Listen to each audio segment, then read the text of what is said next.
आज हम बात करने जा रहे हैं शीना बोरा मर्डर केस की, जब एक मां ने वो हद पार कर दी जिसकी कोई कल्पना भी नहीं कर सकता। नमस्कार साथियों, स्वागत है आप सभी का क्राइम इंक्वायरी पर, जहां हम लेकर आते हैं असली अपराधों की वो कहानियां जो सिर्फ फाइलों में दब जाती हैं, लेकिन उनके पीछे छिपे होते हैं कुछ ऐसे राज जो कभी न कभी जरूर सामने आते हैं। आज की कहानी एक ऐसी मां की है जिसने अपनी ही बेटी को खत्म कर दिया।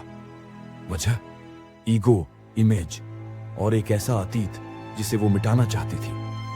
ये कहानी सिर्फ मर्डर की नहीं है, ये कहानी है झूठ, छल और धोखे के उस माया जाल की जिसे बुना गया था बेहद चालाकी से।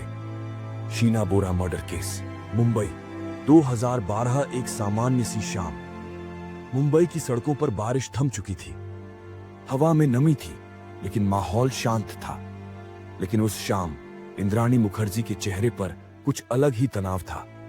उसके चेहरे पर मुस्कान नहीं, बल्कि एक योजना थी। वो उस वक्त एक बड़े न्यूज चैनल INX मीडिया की CEO थी।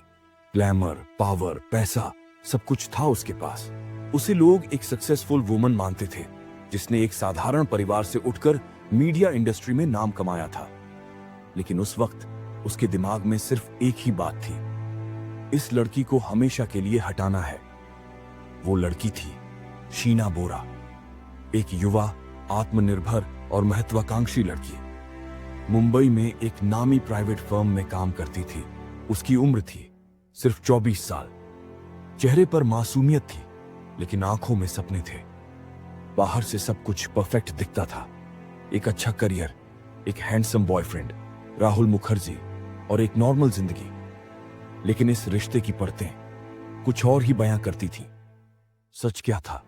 दुनिया जिसे इंद्राणी की छोटी बहन मानती थी, वो असल में उसकी बेटी थी। इंद्राणी ने बहुत कम उम्र में शादी की थी और शीना उसी रिश्ते से पैदा हुई थी। लेकिन समाज और करियर के डर से इंद्राणी ने अपनी बेटी को बहन की तरह दुनिया के सामने रखा।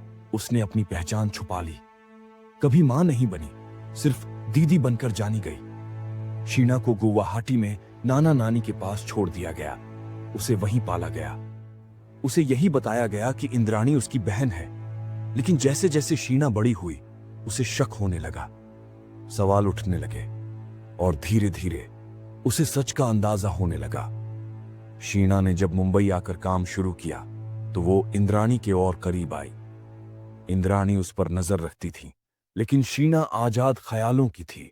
वो अपनी जिंदगी अपने तरीके से जीना चाहती थी। उसी दौरान उसका रिश्ता बना राहुल मुखर्जी से, यानी इंद्राणी के पति पीटर मुखर्जी का बेटा। अब बात यहां उलझ गई थी।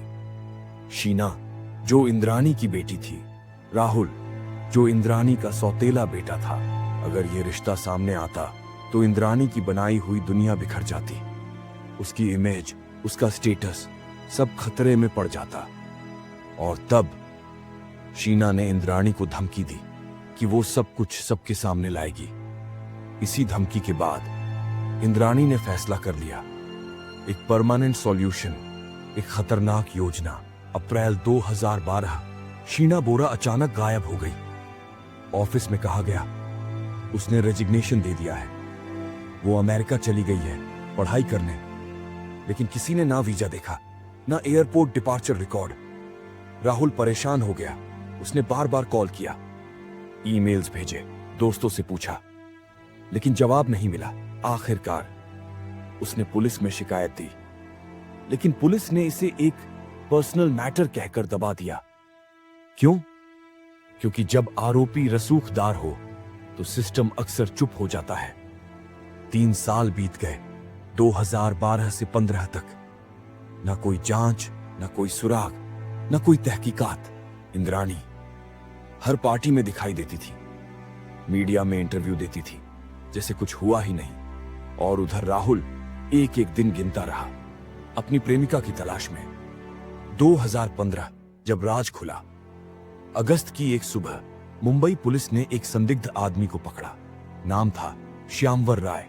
उसके पास से अवैध हथियार मिला था, लेकिन पूछताछ में जो सामने आया वो चौंका देने वाला था। उसने कहा, मैंने 2012 में एक लड़की का मर्डर किया था, अपनी मालकिन के कहने पर। नाम पूछा गया, उसने कहा शीना बोरा। पुलिस हैरान रह गई। 3 साल पुराने केस की फाइल दोबारा खुली। ड्राइवर ने सब बताया, गाड़ी, तारीख, जगह, तरीका।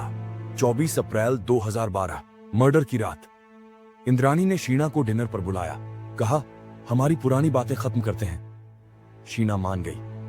गाड़ी में बैठे इंद्राणी, उसका एक्स हस्बैंड संजीव खन्ना और ड्राइवर श्यामवर राय। शीना पीछे बैठी थी। बातचीत शुरू हुई। इंद्राणी मुस्कुरा रही थी, लेकिन अंदर एक खौफनाक प्लान था। एक इशारा हुआ और पीछे से शीना का गला घोंट दिया गया। गाड़ी का ऐसी पूरी स्पीड पर चलाया गया ताकि बदबू बाहर न जाए। अगली सुबह लाश को रायगढ़ के एक सुनसान जंगल में ले जाकर पेट्रोल डालकर जला दिया गया। 3 साल बाद वहीं से मिली जली हुई हड्डियां। डीएनए टेस्ट हुआ और कंफर्म हुआ कि ये हड्डियां शीना बोरा की ही थीं। अब कोई शक नहीं रहा, मर्डर कंफर्म हो चुका था। 2015 गिरफ्तारियां शुरू हुई।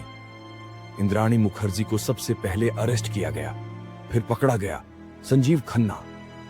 श्यामवर पहले से ही पुलिस कस्टडी में था। पूछताछ में कई परतें खुली। पुलिस को वो ईमेल्स मिले जिनमें इंद्राणी और पीटर बात कर रहे थे। अब शक गया, क्या पीटर को सब पता था? शुरुआत में उसने खुद को अलग बताया, कहा मैं कुछ नहीं जानता। लेकिन फोन रिकॉर्ड्स, बैंक ट्रांजैक्शंस और लोकेशन डेटा ने कुछ और ही कहा। 2015 के अंत में पीटर मुखर्जी को भी गिरफ्तार कर लिया गया। सीबीआई ने केस अपने हाथ में लिया। चार्जशीट फाइल हुई जिसमें लिखा गया कि यह murder pre planned, cold blooded crime था। तीनों आरोपियों ने पूरा प्लान बनाया, सबूत मिटाए और सच छुपाया। लेकिन सच कभी ना कभी सामने आता ही है। राहुल, जो बस अपनी गर्लफ्रेंड को ढूंढ रहा था, उसे जब पता चला कि शीना उसकी सौतेली बहन थी तो वो टूट गया। लेकिन उसने हिम्मत नहीं हारी। उसने जांच में सहयोग दिया, हर सुनवाई में शामिल हुआ, हर गवाही में डटा रहा। जेल में इंद्राणी का चेहरा बदल गया था। वो अब एक विक्टिम बनने की कोशिश कर रही थी। कभी मेडिटेशन करती, कभी किताबें पढ़ती और फिर मीडिया को इंटरव्यू देती। उसने कहा मुझसे साजिश की जा रही है, मैं निर्दोष हूं। 2022 से लगभग 7 साल बाद उसे सुप्रीम कोर्ट से बेल मिल गई। कोर्ट ने कहा वो महिला है, ट्रायल लंबा हो रहा है, इसलिए बेल दी जा रही है। लेकिन बेल का मतलब बेकसूर होना नहीं होता। आज की स्थिति, शीना अब इस दुनिया में नहीं है। उसकी कहानी अब फाइलों में बंद है, लेकिन सवाल अभी जिंदा है। इंद्राणी बाहर है, किताब लिख रही है, इंटरव्यू दे रही है और खुद को पीड़िता बता रही है। लेकिन क्या समाज इतना बेरहम हो सकता है कि एक बेटी की चीख भी दब जाए? क्या एक मां सिर्फ अपनी इमेज बचाने के लिए अपनी ही औलाद की हत्या कर सकती है? यही है वो सवाल जो क्राइम इंक्वायरी पूछता है। हम फिर लौटेंगे एक नई केस फाइल के साथ। तब तक याद रखिए, सच चाहे जितना भी छिपाया जाए, वो एक दिन सामने जरूर आता है।